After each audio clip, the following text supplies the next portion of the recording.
wasuka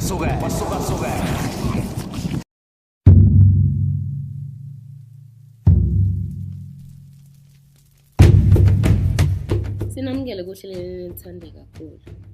Namhlanje sihlale phansi noDr Mhlaba wasichazela ngezidalwa nokuthi izidalwa zihluke kanjani. Oh cha namhlanje na ke sizokhuluma ngendaba enkulu sokhuluma ngezidalwa.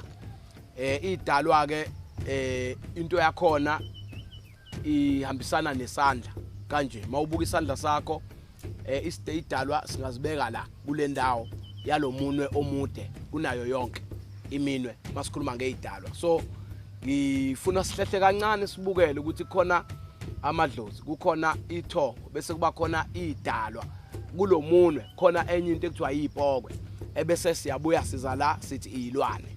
Izilwane zine connection encane nezidalwa bese kuphinde izipokwe zine connection cishe egcwele namathongo namadlozi.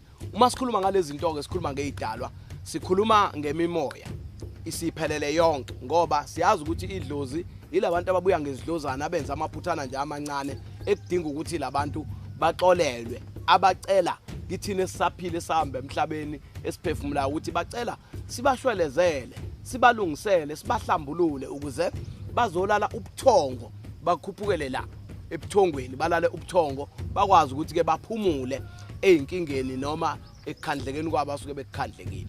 Kuyenzeka ukuthola ukuthi umuntu emadlozini akanayo access phinde kwenzeka ukuthi umuntu emathongweni once idlozi lakho wangazazi indlela ozaleke ngayo mhlambe awazi kwama wazi kwa khona umuntu othi ukhuluma wakhe ngasekho akamazi isibongo sakhe akasazi lo muntu sithini ngaye angeke definitely akanawo umsamo lo muntu. Labo bantu baphila kanjani? Labo bantu ke labantu abaphila phansi kwezidalwa. Izidalwa ziphi na? Izidalwa ekamdali ngoba umdali ngesikhathi esidala sonke usuke nohlelo ngathi sonke. So njengoba sidala umdali esibeka la enohlelo ngathi labantu baphila phansi kwesidalwa okuyisona esinamandla kakhulu. Izidalwa ekamdali singayithatha nje sibuke kanje. Kukhona izidalwa ezifanisana nokuthi zisukele emakatini lawa ama pet animals. Ikati lisidalwa sikamdali lidaliwe liphila la emhlabeni. Kuzoba inkukhu, inkukhu idaliwe ila emhlabeni. Kuzoba inkomo idaliwe ila emhlabeni. Zinamakhaya la kuthiwa khona ikati la kaSibanibani. Thina nje bakwamhlaba sinekati la kwaMhlaba eliyikati la ekhaya kodwa lizalwa umuntu la ekhaya. Pho lize kuze kanjani kube la ekhaya? Umdali odalile ukuthi lekati akube la ekhaya. Njengoba kuyela ekhaya lisidalwa sikamdali. So izidalwa ekamdali zihamba nokuthi ke mase siya ngokwemimoya uma ungenawo umsamo ubhekwe umdali into zakho zisuka direct kumdali ebese ziyazenzekela yilo moya lo. Bese kuba khona lokho kuthiwa izipokwe. Izipokwe ilabantu othothi bonile babulele ekhaya. Ubulale umuntu wasekhaya ulimaza umuntu wasekhaya fana nomuntu obulela umzali noma uthathe nje isikhali wakwazi ubaba noma wakwazi umama noma wakwazi umfweni wachitha igazi lasekhaya. Leyo nto leyo ngoba ukwenze ekhaya ngaphakathi futhi ukwenze ngenhloso lapho awusaqualify emadlozini awusaqualify ke ebuthongweni ngikhuluma ngobuthongo. Umdali uqhelelene kakhulu nawe labo bantu amadlozi ayangena ekhaya. Izipokwe yilabo abangangeni ngisho ekhaya ekuthiwa nje umuntu oyisilahlwa ngoba ubulele ekhaya wone kuphi wone ekhaya. Njoba one ekhaya lo muntu akakwazi lo muntu ukuthi abe isidalwa akakwazi ukuthi abe idlozi akakwazi ukuthi abe ithongo umuntu olahliwe. Fana nalento esingakhuluma ngayo esike sayibuka iabortion nemiscarriage akufani. Angasho umunye ukuthi hayi mangibulele umuntu wasekhaya ngizohamba ngiyogeza. Khona izinto ezigezeka khona izinto ezingagezeki. Ngeke ukugeze ukuchitha igazi lasekhaya. Fana nokubulala unkosikazi wakho. Usumthathile wathelwa ngenyongo wafakwa la ekhaya sekwala ekhaya. Uyoba isipokwe nje wena. Isipokwe yilabo abahambela lapha ngaphandle. Isipokwe ke sihlale sinempi silwisa amadlozi ukuthi kungani laba bona bevunyelwe babe ngaphakathi ekhaya. Thina singavumelekile. Akufani laba banamaphutho baphika izingane kodwa izingane ziyaphila. Banamacala amancane angakhulumeka. Isipokwe umuntu osuke ebulele ekhaya. Intombazane mayidecide yathi angifuni aphile lo muntu. Wamkhipha. Lapho uyoba isipokwe. Kuphinde singakhohlisana. Uma kuyimiscarriage uyakwazi ukuhlambulula ugeze kwenzeke ungahlosile. inhloso nento ekwehlele isehlo kuhlukene. Sibuyeke size la. Kukhona ekuthiwa ilwane zigcina seyisizana nalaba. Ilwane uma ngabe kufa ilwane ezidalwa ekamdala. Kuyakwazi ukuthi uma isilwane sifile kugcine kunomuntu ofuna ukuvusa umoya walesilwane awusebenzisi. Imoya yelwane isikhathi esiningi ayivuswa ngenhloso enhle. Uma kufuna kuvusa isilwane kugqulwa amathambo elwane ehlukahlukene. Makuyovusa imoya yazo ivuswe emathuneni bese isebenza nalabantu abayipokwe. That's why le category yangala kuyeyokuthakatha kuphela. Bahlukene phela abantu abelapha nabantu abathakathayo. Abantu abathakathayo bavusa izilwane ezidalwa ekamdala. Bayihlanganise nepokwe kuvuka umoya omubi. Lo moya omubi ohlasela amakhaya, ama household. So imuyihlanganisa le moya sithemba ke idalwa ngoba isidalwa sikwazi ukuvika konke lo ngoba suumoya ophezulu otop kunayo yonke. Mawubuka isandla sakho thembele idalweni ufana nomuntu ozelwe ongena identity. Lo muntu uphila kanjani aphumelela ephambili? Idalwa ekamdala. Umdali uyena responsible for lo muntu. Uma kwenzekile wareshwa Musa Ntobazana ukuthi kuyayikhipha lengane iyophila kanjani. Umdali udalithi ayibe khona. Kodwa manje inkinga ukuthi idaleke kabi ukuthi iyovela ngerape. Kodwa umdali yena uyazi uresponsible for impilo yayo. Idedele ibe khona. Iyoqala impilo yayo egameni lakho. Musa ukuthi uyisuse ngoba uzothi uyayisusa kanumdali. Wayidala ukuthi kuyofika ingane engeke kuba nayise kodwa kuyiyona eyophumelelisa impilo yakho. Mhlambe ubulala ibillionaire. Mhlambe ubulala umuntu obezoguqula impilo yaleli khaya ngoba vele umdali. Isidalwa sikamdali lo muntu uconnected nomdali ngo. Singabe babukeli phansi labantu abayiproduct ye-rape ngoba abaxhumene namfundisi, abaxhumene namsama, abaxhumene nalutho, abaxhumene nomdali. Sisemanzini ke manje la sizokhuluma ngesidalwa samanzi. Njoba ngeke ngakhuluma ngezidalwa ekamdali. Idalwa ekamdali khona ezihlala emagcekeni ethu. Bese kuba khona idalwa ekamdali ezihlala ngaphandle. Ezihlala ngaphandle lezi ezinamandla kakhulu ezwani koNkulunkulu. Yilezi idalwa ezihlala zamanzi nezidalwa zentaba. Kunentaba ngapha eqondene nokuthi idalwa zentaba. Bese kuba khona ezentaba normally zibizwa ukuthi unomkhubulwane. Ezenhlanhla uhamba uyolima intombi izilime bese kuba nesivuno bese kuba nemvula eniselayo ukuze kuphilwe kuye phambili. Kukhona isidalwa samanzi ke abantu asebesenze ngokwesiko lamanje nangendlela zokukholwa lezinkolo eseziningi kakhulu kwabe ngathi siwububi noma siyidimoni. Idalwa zamanzi. Le idalwa zamanzi zibekisa njengenkosazana yamanzi ehlala la abantu bangibiza ukuthi inkosi yamanzi. Bathi nginkosi yamanzi ngoba ngiza ngizobacelela la inhlambuluko ezinkingeni zonke abasuke benazo ezidalweni emathongweni kukona konke. Ngicela isidalwa samanzi ukuthi asihlambulule sivule indlela. Noma ngabe idlozi laliboshiwe noma ngabe amathongo abo abecindezelekile kuvalelekile izinto zingahambi ngendlela. Kodwa mase sifike la sicela isidalwa samanzi. Isidalwa samanzi sibabusise. In most cases idalwa zamanzi zithinta abantu abanjengenkosazana yamanzi. Sekusengathi amadimoni amakhosazana amanzi. Thina sithi inkosazana yamanzi ngesilungu bathi mermaid. Sekuthiwa nje fire of the Holy Ghost it's a demon. Isidalwa sikamdali isidalwe umdali ukuthi siphethe inhlanhla siphethe zonke izibusiso. Uma ugeze kusona akekho umuntu ozalwa ngagezwa ngamanzi. Ngoba amanzi awumgogodla wempilo.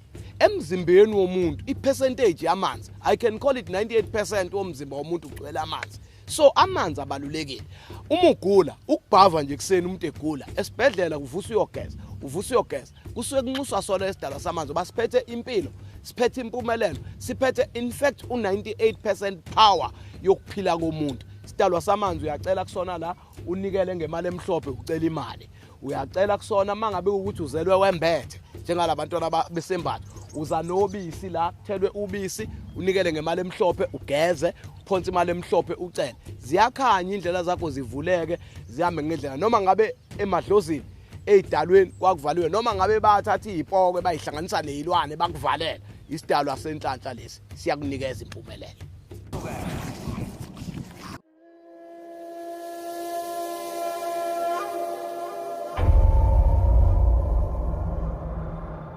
Sithatha ithuba sahlale phansi nowesilisa owakwazi ukusizakala uDr Mhlaba. Yebo sanibona siyanibingelela kwa 1KZN TV. Yebo, uZabazendodla Protas Gwala lo ofike la kuba umhlaba wafika ngo1993 siphenduka singena esontweni kusaphila abazali babo base kuthi ke yena waseuqala ke lo msebenzi twice bangicabanga 1996 manje ngo1994 wasebenza nje wasiza abantu nje kakhulu kuze kube imanje uthi la usize kakhulu nje nasekhaya abantu abaningi nje nakuba siyaphila nje uyena nje usixazulula inkinga kakhulu wabe kufika kakhulu ekhaya kwa uyena ufika sithandazele kahle asisiza sineziwasho abasaphila nathi sathola imisebenzi kanjalo uyindoda nje siphile nayo kakhulu engiphile nayo kakhulu iminyaka eminingi kakhulu kusukela kuleyo minyaka singena la esontweni babumhlaba awuyasiza kakhulu umandla kakhulu kodwa la ekukhulumeni nezidalwa nala ebetheleni kanjalo nasekhipheni imithi la emagcekeni abanumzane umuntu nje akhipha imimoya emibi kubantu kanjalo uqaqa izinto kanjalo osomabhizinisi kanye lo umuntu nje vele osiza kakhulu nami nje ungisizela khona kwamsebenzi engangena kona kwavelu nje uye wangisiza bafowethu wawuprofeta wangibamba itoho kwenye umsebenzi lapha eNdazi wayesengikhipha kona vana wathi nje hayi kwala angisathanda ukubambela itoho lezayo wathi hayi wathi nje awulokhuza wathi ubiza umfana kwakuthiwa Manceke esebenza naye ngaleso sikhathi futhi omncane wathi hayi awuthi ibhodlela encane lapho lesigaba faka emafushana nje hawu kwakulo sini ngesonto bafona belungu bathi angizokwenza interview engingabazi ngakaze ngi-apply ngisho ku-apply ngaze ngafaka ngisho i-CV kwavelo ngangena ngaye lo baba umhlaba bafutha iloko nje bafutha hayi indoda esiza kakhulu phela hayi ngiyamvuma kanti lo msebenzi wakho uqale nje evele nje ewumuntu nje esemncane kakhulu lento siba ukuthi wazalwa nayo lento isiphiwe waphuma naso kubazali uyena nesiphiwe sabazali kakhulu nje impela kakhulu sibawa kakhulu bafowethu ya lapha ke ukufika kwakhe ke ubaba lana la kwaNgqolosi uthe mayefika ke lana ke manje wafika bekunenkinga kakhulu la emanzini kakhulu inkosi le yamanzi bithatha abantu kakhulu ibamba abantu kakhulu kule ndawo yaseMphetheni namaqadi nonyuswa kanjalo noNgqolosi hayi ke manje kwafika yena wakwazi ukuthi axoxisane nayo ke inkosi yamanzi ke lena yasho ukuthi hayi no manje into eyinkinga la edathi ibamba abantu ingoba manje abanikeli ngalutho bayibagadela indawo nemfuyo nazinto eziningi abezilutho esikhuluma naye kuba wayesethi kuba ufunani ke ukuze uyeke ukubamba abantu yathi hayi mhlaba mangabe nje ulokhuza nje njalo ngonyaka unginikeza ikhanda lenkomo lana ngizobe sengibayeka abantu abanginikeleli ngalutho athi ngibagadela imfuyo kwase kuyamake ukuthi abantu isathi siningi bacwile la emanzini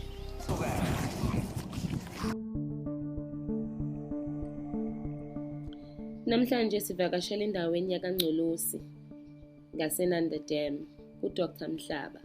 Sahlala phansi saxoxisana naye. Siyanibingelela kwaMhlaba kwasizwa inkosi. Kuseyithina abakwaMhlaba Traditional Healers. La kwaMhlaba Traditional Healers singabelaphi bendabuko ngokwelapha ngokukhonza sikhonze ebandleni ekuthiwa iJericho Church in South Africa.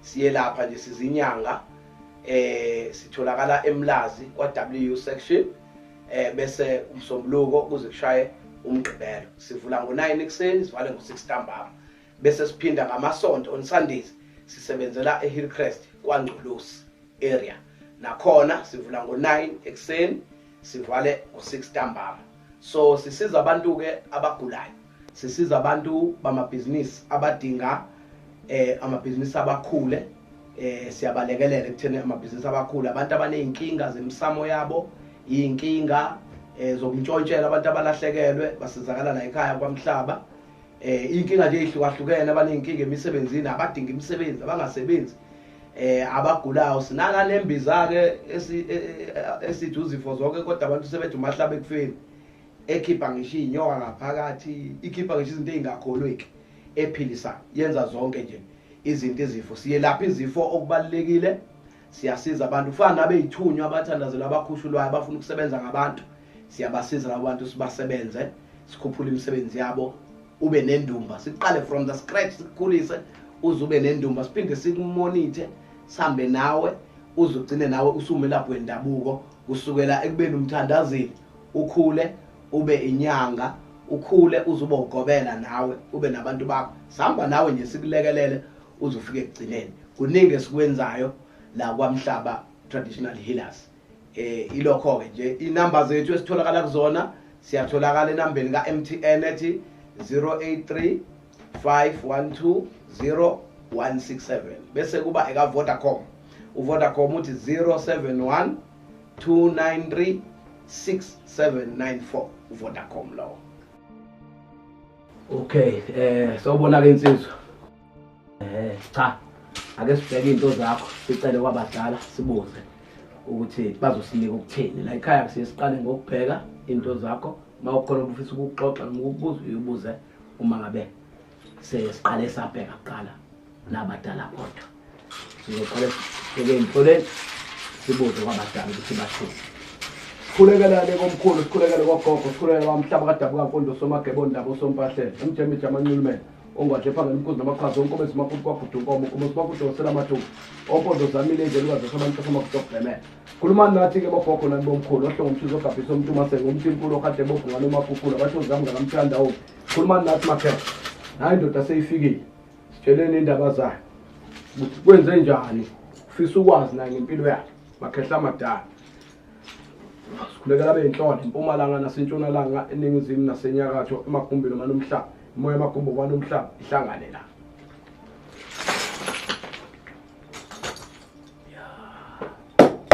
Thola za umkhulu bona bonke abangoma bakamhlaba sikhayiselele. Ya.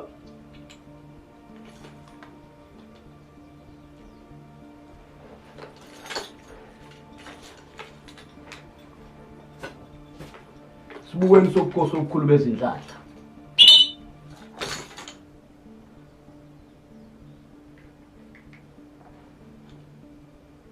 Okay, asikhulume ke ndoda enkulu kwezakho izindlela. Abantu abadala la bayasikhombisa maqondana isimo sempilo yakho. Impilo yakho igama lakho liyaphakama, liphakama igama lakho limhlophe.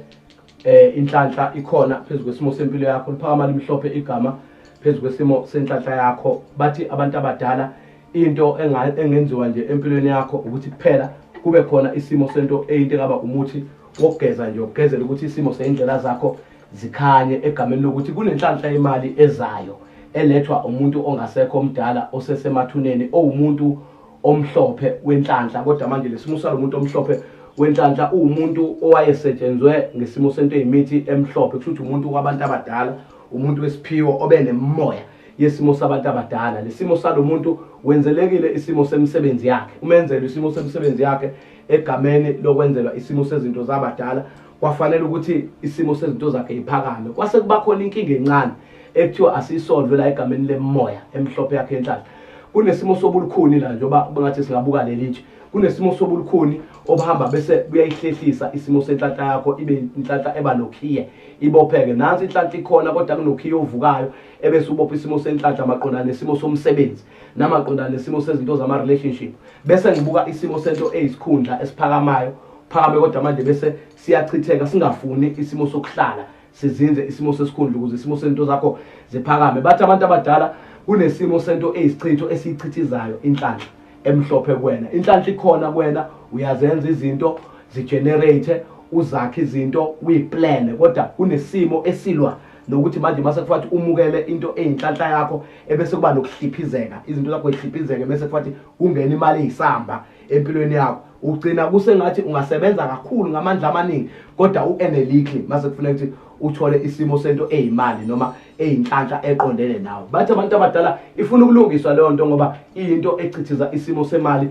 egameni lokuthi kunento eyingcindeze kwathi ngesikhathi kwenziwa isimo sezinto zomsamo ekhaya nenza isimo sento umsebenzi kwanomuntu ogama ngesimo sokuthi ngathi uyalikhiya isimo sethongo kwase kuba nento ezenza inyazangoma elimnyama evuka ngathi amanzi amnyama yaba isithunzi kwaphazamisela inhlanhla yakho yokuzalwa. Wena uzelwe ngenhlanhla umncane kwaphazamisela isimo senhlanhla yakho yokuzalwa ngomuthi oyizizwe ezimoya owakhiwa egameni lakho wacindezela. Kunabantu abakumonithe ukhula bakubona ukuthi umuntu wesiphiwo ngoba ubone isimo sokuthi mawulele ubonisa izinto zikhanya isimo seindlela zakho into ibe yiyona. Uphinde ube umuntu othi umzamo wemali wenzeke. Bahamba bayobhula bathola ukuthi uzelwe ngenhlanhla. Nanku umcebo umile egameni lakho uyaphakama kodwa mase kunalesilwane naleligazi elenziwa la bridge lento nalezizwe ezivuka zizenze ngathi ziyitho. Yabo muhamba kubantu uhlolo bazothi abantu izinto zakho ukuze zilunge enza umsebenzi.